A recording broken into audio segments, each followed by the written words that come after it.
En una victoria como la de Carlos Alcaraz en la final de este US Open 2025 se pueden sacar muchas cosas claras porque dijo Yannick Sinner en rueda de prensa que había sido demasiado predecible.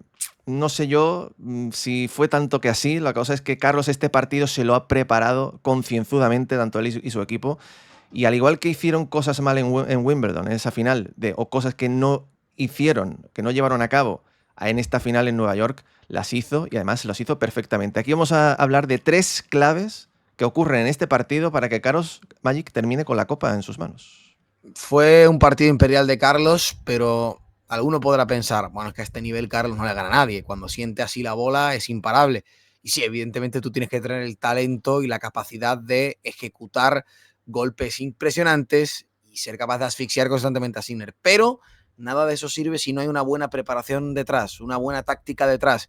Cositas que tenía Carlos en mente para sacar a la máquina de su estado de fluidez, desconectar completamente, desenchufar a la máquina. Si a eso encima le sumas que la máquina tuvo algún que otro cortocircuito, alguna que otra pieza que no estuvo del todo engranada, pues estos dos factores se juntan y hacen que Carlos tuviese quizás una de las victorias más, no sé si decir cómodas o contundentes ante Yannick Sinner en un partido de este calado. Fue un partido perfecto de Carlos, no tan bueno de Yannick Sinner, y aquí vamos a descubrir por qué hizo bien Carlos Alcaraz para desconectar a la máquina y que el título en Nueva York fuese suyo. Muchas cosas que yo creo que puede sacar en claro los dos. Un Carlos que cada vez más sabe descubrir las debilidades o las cosas por las que Sinner no está tan cómodo. Y un Sinner que se lleva un montón de cosas a mejorar de cara a los próximos partidos en los que se enfrenta Carlos. Estas son las estadísticas generales del partido. Vamos a hablar de la primera clave. Para mí es la más importante y el que explica realmente qué es lo que pasa, por qué tanta diferencia entre uno y otro. Mira, Yannick Sinner en los últimos tiempos está teniendo un problema, además, claro, con su primer saque, ¿vale? Esto es algo que ha pegado un bajonazo, lo viene viendo durante todo el US Open, en esta última gira, y una cosa tiene que tener clara Yannick Sinner siempre, y él, yo creo que lo sabe él y su equipo, y es que sin primer saque, él no puede ganar a Carlos Alcaraz. Es imposible que Sinner, sin primer servicio, pueda competirle a Carlos. Tiene un segundo saque, el italiano, magnífico. Es probablemente el mejor del mundo actualmente con el segundo saque, número 1 en el ranking, en puntos ganados con el segundo saque. Pero eso le vale contra el 99% del circuito. Contra Carlos no le vale, porque siempre le coloca en una posición de debilidad, una posición de donde te puede desnudar, te puede meter en muchos problemas. Y estos son los números, 48% con los que acaba Yannick Sinner en el partido de primeros dentro, un 48, ni un 50. Esto es muy pobre, esto es la principal clave. Y yo me atrevo a decir que si Sinner en el día de ayer, pese a que no estuvo brillante desde el fondo, que ahora vamos a hablar de otros aspectos, pero simplemente con que Yannick Sinner este 48 lo hubiera transformado en un 63 o un 65, que son números que se asemejan a lo que pasó en la final de Wimbledon o en la final de Roland Garros, el partido se habría ido un quinto seguro. Y ahí ya estaríamos hablando de otra cosa, pero este número es muy bajo. Y si encima le sumas que solamente ganó un 69 de primeros, fíjate los números de Carlos. Es que son 20 puntos más prácticamente en ambas cosas. Por ahí ya se empieza a desnudar el partido. O sea, esto es la principal. Que luego podemos ir set a set Magic e ir viendo que Sinner ya desde el primer set empieza teniendo problemas. 60 de primeros dentro, 61 con el segundo. En el tercero, que es para mí el mayor ejercicio de donde Carlos Alcaraz muestra su mayor superioridad con el servicio. Para mí es este tercer set es de los mejores juegos que yo le he visto a Carlos Alcaraz con el saque. Todavía Sinner, fíjate, con un 56 en ambos. Pero el cuarto, completamente por el suelo. Solo mete 13 de 36. Es que, Magic, es imposible que Yannick Sinner, a estas alturas, con el nivel que tiene Carlos al resto, con la presión que te mete el español, es imposible ganarle con un 36 de primero dentro. Mira, te voy a dar el dato que para mí pone aún más en valor la importancia de esta estadística. Y es que en la final de Wimbledon, en la que gana Yannick Sinner, donde el saque aún cobra más relevancia, habíamos puesto que en este US Open, en esta final, Sinner, el porcentaje de primeros dentro fue de un 48%, si no me recuerdo mal. Sí. En Wimbledon fue de un 61%. Adivina cuál es el porcentaje de primeros dentro de Carlos Alcaraz en esta final del US Open. Un 61%. Exactamente, sí. Justo el porcentaje con el que Sinner le ganó el partido en Wimbledon. Carlos Alcaraz, adivina cuánto fue su porcentaje de primeros dentro en Wimbledon. Un 52 un 52,9%. Se cambiaron las tornas por completo. Es que eso es lo que te iba a preguntar. Digo, dime el porcentaje de primeros dentro de Carlos. Pero es que es así. Es que es idéntico, José, idéntico. Cuando uno de los dos se acerca más al 50 que al 60 en porcentaje de primeros dentro, es una línea muy delgada, muy fina, pero es la puerta que le abre al rival a atacar constantemente sus segundos saques. Y esto creo que se puede hilar muy bien con la segunda clave, José, y es que en estos Alcaraz-Sinner, el que golpea primero gana el partido. Lo dijo Juan Carlos Ferrero después del encuentro. El objetivo para este encuentro, lo que nos marcamos, era golpear primero, poner a Sinner constantemente bajo presión. En Wimbledon pensamos, vamos a intentar contenerle. Nos dimos cuenta de que era un error. Aquí había que estar todo el rato atacándole, desde el primer golpe. Carlos, fíjate dónde se coloca ya. Esto es del cuarto set, donde se hizo más impresionante la diferencia. Está colocado, preparado ya en la línea de fondo para nada más saque Sinner, ir a por todas con el resto, buscar un resto. Y lo masacró por ahí, a los pies de Yannick, centro, profundidad a los pies. Sinner, cuando aterriza con el segundo, aterriza muy hacia adelante, así que tiene que corregir, tiene que pegar prácticamente a bote pronto. Pegando a bote pronto es imposible sacar una bola de ataque, solo puedes contener. Y ya Carlos, con el segundo o tercer golpe, iba con todo, iba a cerrar el punto y sobre todo ya construía a partir de ahí, movía a Sinner, que luego hablaremos también de ello. Carlos todo el rato al resto fue agresivo y el porcentaje de primeros tan bajo de Sinner le permitió ser agresivo con más tiempo, con más espacio, porque lo hacía constantemente a través de los segundos. Fíjate que Alcaraz en este partido acaba, creo que era con un torno a un 47% de puntos ganados al resto. O sea, es una absoluta barbaridad, ¿no? El porcentaje de puntos ganados al resto de Carlos Alcaraz. ¿Por qué? Porque golpeó primero. ¿Por qué? Porque le permitió Sinner golpear primero al jugar todo el rato con el segundo. Que el segundo, como tú dices, es buenísimo. De hecho, el segundo set de Sinner es el que menos sufre con el segundo saque porque es el que más arriesga con ese golpe. Que hablamos en el directo, que buscaba constantemente las líneas, arriesgó muchísimo con los segundos y encontró un poquito ese estado de fluidez que no tuvo el resto del partido. A la que volvió a los segundos kick, a los segundos de seguridad, tercer y cuarto set, Carlos lo masacró constantemente. 47%, como digo, de puntos ganados al resto. Eso, pues provocado, como decimos, por el bajón tan claro de Yannick Sinner con el primer servicio. Buscó golpear primero todo el rato a Alcaraz, lo logró, todo el rato al resto metiéndole presión. Y esto, ojo, es algo que ya Sinner daba muestras de debilidad. Acuérdate en la previa que lo hablamos, tanto Aliassime como Shapovalov le castigaron todo el rato los segundos al centro, a los pies, para atacar la siguiente bola. Carlos lo hizo perfecto y de manera más consistente que Aliassime y Shapovalov y acabó llevándose el encuentro. Pero es que este es un problema que tiene Sinner en este último tramo del año. No sé, que se le ha bajado con el tema del primero. Es un problema bastante evidente. Le deja en una posición de vulnerabilidad. Fíjate que cuando Sinner, él ataca, siempre hemos dicho, Sinner le encanta jugar un montón encima de línea de fondo porque domina a los rivales. Él gana a los rivales por puro desbordamiento de potencia desde el fondo con sus golpes. Si él está sacando siempre en segundo, siempre se tiene que colocar en modo defensa, desplazándose hacia atrás o bien desde el centro o a los laterales. Este es otro resto de Carlos, que otro resto de segundo, que fíjate dónde aterriza, dónde coloca a Yannick Sinner. Sí. Completamente fuera, le deja todo el paralelo libre, Magic. Esa es la segunda clave, que como tú comentabas, que es otro de los grandes efectos de por qué Alcaraz hace tanto daño en el partido de esta final. Siempre era el primero que golpeaba y provocaba que Yannick Sinner se echara fuera de la pista para tener luego la oportunidad siempre de ser el primero que golpee y dominar el punto, ¿no?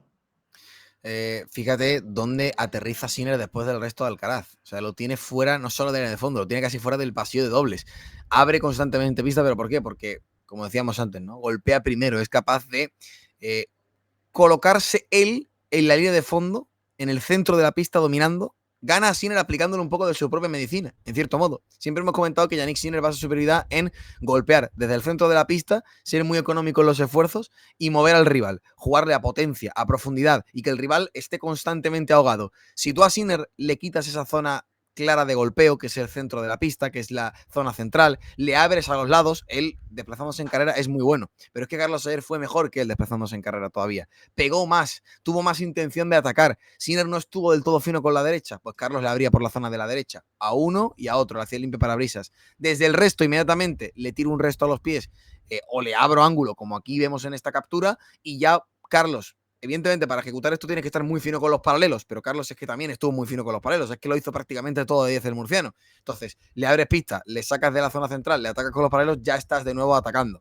Sinner, de hecho, hubo un momento en el que empezó a hacer saque y volea casi de manera consistente, o saque +1 y red, se fue a la red muchísimo, incluso casi más que Carlos, porque es que desde cuando Carlos le apretaba ya con el primero, o sea, Sinner se precipitó aún más para evitar que con el resto Carlos estuviese ya encima de él constantemente. De hecho, Sinner acaba ayer, fíjate, subiendo 26 veces a la red. Carlos subió 27. Normalmente hay una diferencia mucho más grande a favor de Alcaraz. Normalmente Alcaraz sube mucho más que Sinner en la red. Sinner ayer subió 26 veces. Fíjate lo incómodo que estaba. Normalmente él va a querer dominar desde el fondo de la pista, pero incluso subió a la red lo mismo que Carlos, ¿no? Como decimos, restos profundos a los pies o restos con mucho ángulo. El objetivo, que Sinner no pueda golpear con el saque +1, que Sinner esté incómodo constantemente, que Sinner esté buscando la manera de sacarse ese dominio total de Carlos.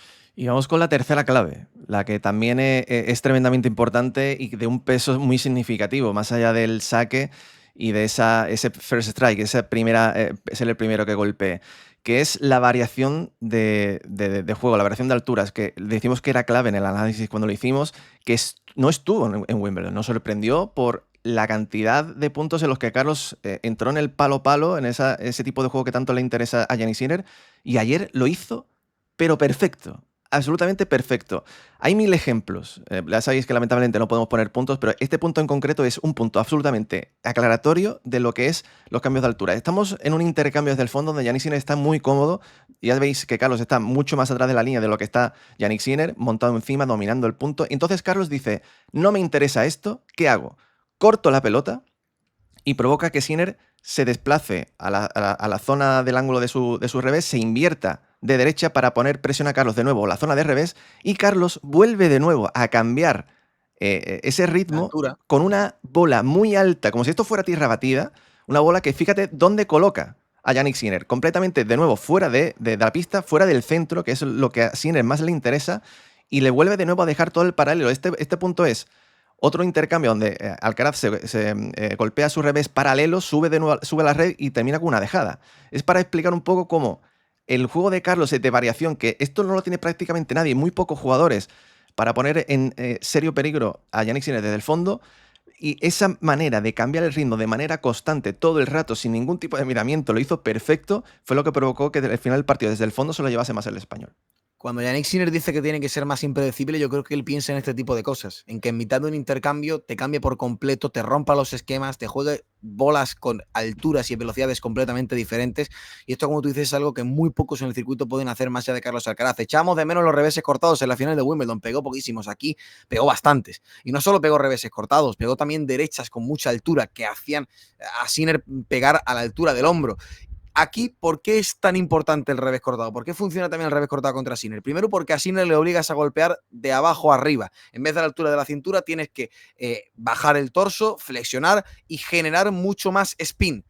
Evidentemente es un golpe que cuesta un poquito más. Es más difícil atacar a través de este golpe. Si Sinner ayer hubiera estado fino con la derecha, quizás aquí, ¿qué haces? Y te inviertes y pegas una derecha paralela de abajo a arriba, que es un golpe bastante más complicado que el ritmo que le gusta a Sinner. Como digo, Sinner hubiera estado fino con la derecha, quizás se hubiera hartado a pegar derechas paralelas y otro gallo cantaría, pero es que ayer Sinner con la derecha no estuvo fino, entonces Carlos vio que por ahí había una vía y instó todo el rato a jugarle esa bola cortada, luego esa bola con altura, le sacó del centro de la pista y luego Carlos estuvo fantástico con los paralelos, revés paralelo y ya de nuevo paso de la defensa al ataque, paso de un punto en el que Sinner está jugando al ritmo que a él le gusta, el ritmo que a él le conviene, el ritmo del palo-palo, a uy, ahora te bajo la pelota, ahora te subo la pelota, ahora tú tienes que generar todo el spin, ahora yo me apoyo en esa pelota que tú me has tirado para, con el paralelo, cambiarte el ritmo. Carlos tiró de todo su arsenal, tiró de magia para desconectar al robot. Y estos puntos los hizo constantemente Carlos, o sea, fueron una constante. A mí me encantó cómo le varió constantemente de altura, cómo le jugaba una bola alta, luego le bajaba el cortadito y obligas a Sinner a estar todo el rato averiguando qué hacer. Si, esto es muy simple al final. Si con el saque tú estás mejor que tu rival, si con el resto metes más presión a tu rival desde el fondo de la pista y golpeas primero, y encima, cuando no estás golpeando primero, cuando se juega del fondo de la pista, acabas empleando toda esa paleta de recursos para ser el que golpea al final, no hay color, no hay historia. Sinner jamás pudo entrar al ritmo que a él le convenía. Sinner jamás pudo ser él quien metió presión desde los segundos. Victoria de Alcaraz con suficiencia en todos los aspectos y esta es una tercera clave muy importante porque, como digo, el poco reducto de posibilidades que tenía Sinner de a lo mejor pensar en alargar los intercambios, en en poner su ritmo, Carlos también se lo quitó, también lo eliminó, como digo, utilizando ese revés cortado y ese cambio de alturas con el que ayer estuvo sublime. Fíjate que Alcaraz ha mejorado muchísimo con el saque y aquí tiene Sinner un problema, porque si él baja con el servicio en esta rivalidad, Alcaraz, que desde el fondo yo creo que tiene mucha más variedad de recursos para hacer más daño, va a tener que trabajar mucho Sinner en eso, porque esto es de muchísimo trabajo, pero el tema del servicio, si se le cae al italiano, tiene ahí un problema grave, ¿eh? Y esto es algo evidente. Y a mí yo con esto me da dos conclusiones en base a lo que ha pasado. La primera es que creo que, al igual que Alcaraz después de la final de Wimbledon dijo que trabajó en concreto, más allá de vamos a mejorar esto o lo otro, ¿qué tengo que hacer para hacer daño a Jannik Sinner? Sinner tiene que empezar ya a trabajar cómo ganar a Carlos, porque Sinner gana al 99% de los jugadores con un 48 de segundo, pero solo por potencia y desbordamiento desde el fondo, pero a contra Carlos no le sirve eso. Entonces tiene que trabajar en concreto cosas específicas para ganar a Carlitos. Y luego, la segunda, sinceramente, creo que Alcaraz, o sea, se me ha ido de la cabeza lo que iba a decir, pero ¿cuál es la otra? Bueno, que al final que tiene que trabajar cosas en concreto Jannik Sinner, porque si no, tiene un problema con Carlos. Y de aquí a los siguientes partidos le tiene que volver a comer la moral al español, no le queda otra.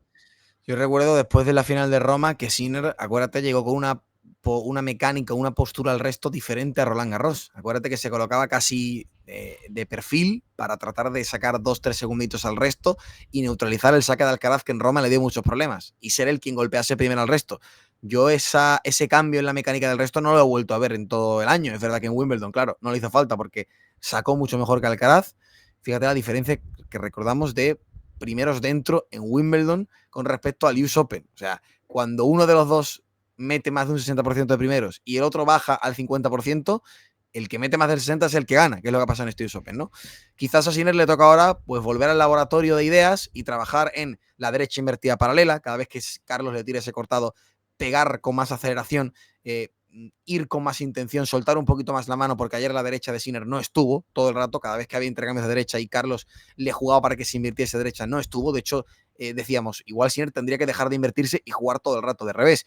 Carlos ha mejorado todo en lo que Sinner le hacía daño. El revés, cuando Sinner le buscaba los intercambios en diagonal de revés a revés cruzado, ahora Carlos se apoya en el paralelo y acaba llevando el punto a su terreno. Y por supuesto el saque, donde Sinner antes sacaba mucho más rédito y Carlos estaba un poquito que necesitaba tirar de su inspiración para ganar desde el fondo. Ahora Carlos con el servicio tiene un colchón, tiene una red de seguridad de la que antes no disponía. Le toca a Sinner volver a hacer de su saque una fortaleza y quizás tratar de ser más impredecibles del fondo. Si es que yo creo que él tiene razón en eso, que puede hacerte un saque volea, que puede con la derecha invertida cambiarte el ritmo, que te tiene una dejada que pille por sorpresa al rival. Carlos lo hace, Carlos tiene esa variedad. Sinner evidentemente tiene que seguir trabajando, pues buscando maneras, ¿no? Buscando maneras de al final esta rivalidad en los últimos enfrentamientos está muy decantada a favor de Alcaraz, pues le toca a Sinner hacer movimientos, mover ficha para que no sea así. De todos modos, esto es lo bonito, ¿no? De cuando los dos se enfrentan, que prácticamente vamos a ver cosas diferentes en el siguiente. Decíamos que comparado Wimbledon y US Open no iba a tener nada que ver y efectivamente no tuvo nada que ver. Todo lo que no hizo Carlos en el Wimbledon lo hizo en este US Open y todo lo que Sinner brilló en el partido en Londres, aquí no lo pudo poner en práctica y se notó. Pues ahora le tocará cambiar las tornas a Italia en el siguiente. Sí, al final esto es o evolucionas o te quedas estancado, ¿no? Y yo haría bien Jannik Sinner no conformarse simplemente siendo superior al 99%. Y tiene que trabajar cosas específicas para hacer daño a Carlos o va a sufrir. Al final es 1-7 de los últimos partidos contra Carlos Alcaraz. Eso es una diferencia enorme y que, digamos, evidencia y pone a las claras que pues necesita algo Jannik Sinner para recuperar terreno respecto a un Carlos que está ahora mismo dominando su rivalidad. Y si es el final con el que se va a encontrar en todas las finales, pues tiene un problema si no trabaja y no evoluciona. Amigos, aquí tenéis la explicación del por qué ha ganado Carlos Alcaraz en esta final del US Open. Dejamos aquí abajo en comentarios lo que pensáis. Ya siempre el me gusta, la suscripción. Nos vemos. Hasta pronto.